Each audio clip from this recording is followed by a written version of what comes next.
Good morning, grade 9s. Today our lesson is going to be a review on linear relations. In Math 8, you should have seen 4 ways to describe a relation: in words, in an equation, in a table of values, and in a graph. So what we're going to do is my first example, we're going to go through these 4 methods or 4 ways to describe a relation and describe what a relation is, and then go over some other things you should have learned last year. Example number 1, bubblegum special. First bubblegum for 10 cents, then 1 cent per giant bubblegum afterwards. So that scenario explains the relation in words. And then underneath we have the equation, which is y equals 9 plus x. So they took this scenario and changed it to an equation. That's a big part of what we're going to learn this year. So we'll spend more time on coming up with equations in the next couple of lessons. So that's in words, that's an equation. Another way to describe a relation is using a table of value. Remember, when you have a table of value, this is your x and this is your y. X is always your dependent variable. X is always your independent variable. Y is always your dependent variable. And I'll explain that in a second. So if I look at x, this is independent because the cost depends on how many bubblegums I am buying. The cost is dependent on the number of bubblegums, but the number of bubblegums doesn't depend on the cost. Therefore, x is my independent variable. It does not rely on anybody. So if I was going to buy 1 bubble gum, that's going to cost me 10 cents. Because if I look at my scenario in words, it says your first bubble gum is for 10 cents. And every other bubble gum after that is an extra cent. So if I buy 2 bubble gums, I'm going to buy 1 for 10 cents and then 1 more for 1, which gives me 11. Or I can use my formula. I can change x to equal to 2 because I'm buying 2 bubble gums. 9 plus 2 give me 11. So next one will be 12. This one will be 13, 14, and 15. You can keep going on, but this table of values is showing you the relationship based on the equation and your scenario. Another way you can describe a relation is by graphing it. And the next one, my graph here, if you can see it, that's my graph. My vertical line is my cost, which my scale is up by 2. And then my x is my horizontal, which is a number of bubble gums because it's independent. And that scale is going up by 1. So another thing you have to make sure is that you have a proper scale. I can't have it going by 1, then 4, then 6. It has to go up and down by the same number. And then this is my graph. And I've just plotted the points from my table of value.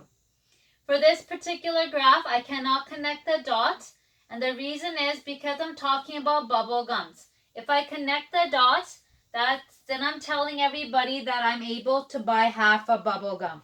But I can't buy half a bubble gum, therefore I do not connect the dots. It's a discrete relation. That is my first example. My next example is to create a table from the graph. If I look at this graph, the graph is labeled. My x-axis is time, which is independent. My y-axis is distance. So how far you go, how far you're going, that's dependent on time. Even if you stop, time keeps going. That's why it's independent. So when I do my xy table, time is my x, distance is my y.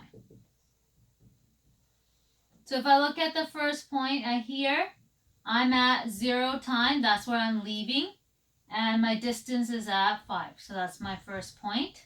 If I look at the second one, my time is 2 and 8. My last one is at 4 and 10. So if I look at it, my graph has 3 points, and my table of value has 3 points. So in this particular question, they wanted you to take the information from this graph and put it into a table.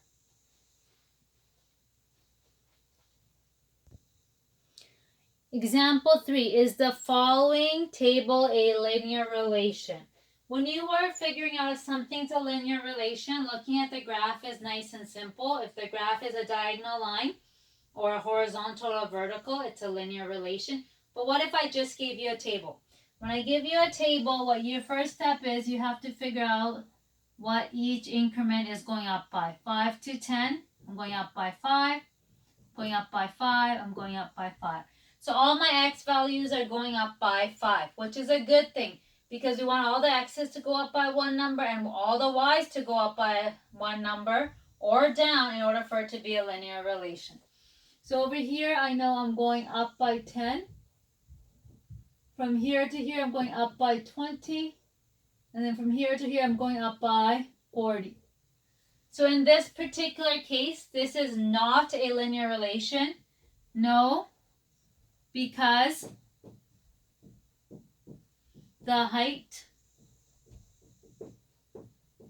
is not going up or down by the same number. This doesn't have to go up by 5 just because your x is going up by 5. This can go up by 5, and if this was all going up by 10s, then it would be a linear relation. But this is going up by 5s, and this is going up by different numbers. Therefore, it is not a linear relation. Example number 4. Does it make sense to have points between the ones given? So what they're asking you is, can I take a line and connect all my dots? Because if I connect the dots, that means all the numbers between 1 and 4 are included, meaning 1.5, 1.25, 1.3. So how do we decide if we can connect the dots or we cannot? You always look at your x-axis and you look at what your x-axis is representing. In this case, your x-axis is representing the number of hamburgers. So now you have to ask yourself, can I go to McDonald's or into any store and buy half a hamburger? No. You can go to any store, you have to buy a full hamburger. So you are not allowed to connect the dots. So no connecting dots because you cannot buy half a hamburger. This is also known as a discrete relation. The other one is if you are able to connect the dots, that's known as a continuous relation. So the last type of question you should have done last year is something like this, where it asks you to graph the following. It gives you an equation and asks you to come up with a graph. So the first thing you have to do is you have to come up with a table of value. You have x and you have y. I'm going to do a horizontal table of value. So for this, you can choose any values for x you want. I always tell the kids to choose the 5 smallest points, which are -2, -1, 0, 1, and 2. Okay, those are your 5 smallest points, and they give you a good representation of your graph. So how do I figure out what the points are going to be? Once I have x, I can substitute into my equation to figure out my y. So y is going to be equal to 2 times -2 plus 2. 2 times -2 is -4 plus 2, which gives me -2. So the first point on my graph is going to be -2, comma, -2. Now do the same thing here. Y is equal to -1. 2 times -1 plus 2. 2 times -1 is -2 plus 2. So y is equal to 0. So the next point on my graph is -1, comma, 0. Now I do the next one. Y is equal to 2 times 0 plus 2. Y is equal to 0 plus 2. Y is equal to 2. So this one is 2. Then you can see a pattern. You can see your x's are going up by 1, and you can also see your y's are going up by 2. So I know this would be a 4, and that would be a 6. So your first step is to come up with a table of value. Once you've come up with your table of value, your last step is to graph it. So this is your graph. So 1, 2, 3, 4, 1, 2, 3, 4, 1, 2, 3, 4, 5, 6, 3, 4, 5, 6. So that's my graph. Now I plot my points. My first point is -2 and -2. So 1, 2, -2, and 2 down. I start in the middle again. I go to -1 and 0, so I don't move. Then I go to 0 and up by 2. Then 1 and 4. And then 1, 2, and 6.